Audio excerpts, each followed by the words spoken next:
guys, ukuran pemusatan yang kedua itu kita punya yang namanya median. Nah, median itu apa? Median itu adalah nilai tengah dari kumpulan data yang sudah diurutkan dari nilai terkecil hingga terbesar. Berarti kita harus tahu nih, tengah-tengahnya dari data itu berapa atau data yang mana. Contohnya aku punya data angka 4, 6, 7, 5, 3, 8. Anggap aja ini nilai fisika ya, nilai fisika ada 4, 6, 7, 5, 3, dan 8. Kalau misalnya kita mau mencari nilai tengahnya, harus kita urutkan terlebih dahulu karena ini kan acak ya. Tiba-tiba angka 7 itu di tengah, tapi ini masih acak. Nah, kita nggak boleh langsung ngomong bahwa nilai tengahnya itu 7, nilai tengahnya itu 5, nggak boleh. Jadi harus kita urutkan terlebih dahulu. Nah, kalau diurutin berarti kita punya datanya menjadi 3, 4, 5, 6, 7, 8. Seperti itu ya. Nah, kalau misalnya kita lihat di sini, itu kan 4 ada di urutan pertama, tapi ternyata ada yang lebih kecil, yakni angka 3. Otomatis angka 3-nya ini kita pindah ke depan. Dan yang paling besar itu adalah 8 di posisi paling akhir. Nah, untuk mencari median, kalau misalnya jumlah datanya itu ganjil, mediannya itu di tengah. Contohnya, aku punya data, udah aku urutin ya, 4, 4, 5, 6, 7. Nah, kalau kalian lihat, ini kan datanya itu ada 5 ya, 1, 2, 3, 4, 5. N-nya sama dengan 5. 5 itu adalah angka ganjil, berarti jumlah datanya itu ganjil. Mediannya udah bisa kita lihat di tengah. Tengahnya itu adalah 5. Kirinya itu ada 2 data, di kanannya itu ada 2 data. Jadi benar-benar di tengah yang benar-benar membagi 2 kelompok. Seperti itu. Nah, kalau jumlah datanya genap, rata-rata mediannya itu adalah rata-rata dari 2 angka di tengah. Contohnya misalnya aku punya data, udah aku rutin juga, 4, 4, 5, 6, 7, 7. Nah, di sini kan jumlah datanya itu ada 1, 2, 3, 4, 5, 6. N-nya sama dengan 6. 6 itu adalah angka genap. Berarti kalau seperti ini rata-ratanya itu dari 2 angka yang di tengah. Nah, yang di tengah di sini itu ada angka 5 dan angka 6. Berarti kita cari rata-rata dari kedua angka ini.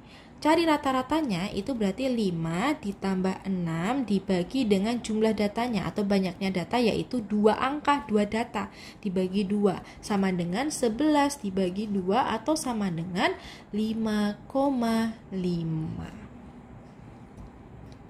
Nah, lalu untuk median sendiri itu kegunaannya itu seperti apa sih? Contohnya misalnya pemerintah itu ingin tahu kondisi ekonomi masyarakat.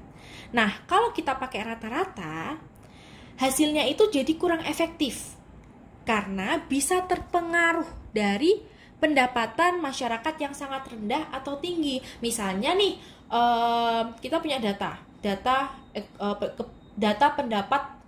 pendapatan masyarakat. Tiba-tiba pendapatan masyarakat ini ada yang 100 M per bulan, ada yang 1 triliun per bulan. Nah, itu kan ekstrim sekali ya. Dia akan mempengaruhi hasil dari data-data orang yang mungkin pendapatannya cuma 2 juta per bulan, 4 juta per bulan. Jadi nantinya nggak valid kondisi ekonomi masyarakatnya. Nah, kalau kita pakai median, itu kan kita melihat pendapatan tengah yang lebih mewakili masyarakat atau yang lebih mewakili mayoritas penduduk. Jadi dia tidak terpengaruh dari data-data yang ekstrim atau yang pencilan. Gitu ya. Ini untuk kegunaan dari median. Nah, di median sendiri, untuk median sendiri atau rata-rata itu biasanya di UTBK nantinya itu kita pakainya itu cuma data tunggal. Jarang pakai data yang majemuk. data tunggal. Jadi lebih sederhana penghitungannya. Beda sama misalnya ujian matematika ya. Ujian matematika di sekolah atau ulangan matematika di sekolah itu biasanya pasti masih mencampur adukan dengan data majemuk. Tapi untuk UTBK itu jarang-jarang ada data majemuk. Lihat, jadi tadi udah aku sampaikan juga untuk median itu cocok digunakan untuk data yang punya nilai ekstrim atau distribusinya itu tidak merata. Jadi misalnya banyak banget yang dia itu pendapatannya itu cuma 2 juta. Terus ada pencilan, ada data yang benar-benar ekstrim banget, ada yang 2 triliun. Nah, itu kan pasti akan mempengaruhi hasil, ya kan? Nah, contoh soalnya, misalnya aku punya data nilai 7 siswa. Itu ada nilai 9, 8, 8, 9, 7, 6, dan 7. Nah, aku pengen tahu nilai mediannya. Nah, cara untuk mengerjakannya otomatis harus mengurutkan data terlebih dahulu. Karena ini kan acak ya.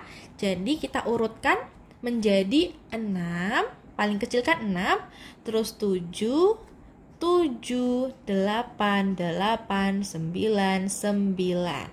Nah, kita melihat di sini bahwa data ini kan ada 7 ya, ada 7 data, otomatis dia nilainya itu ganjil.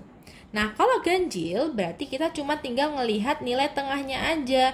Nilai tengahnya di sini itu adalah angka 8. Jadi sebelum angka 8 ini ada nilai yang rendah dan setelah angka 8 ini ada nilai yang tinggi. Jadi sama-sama membagi 3 data.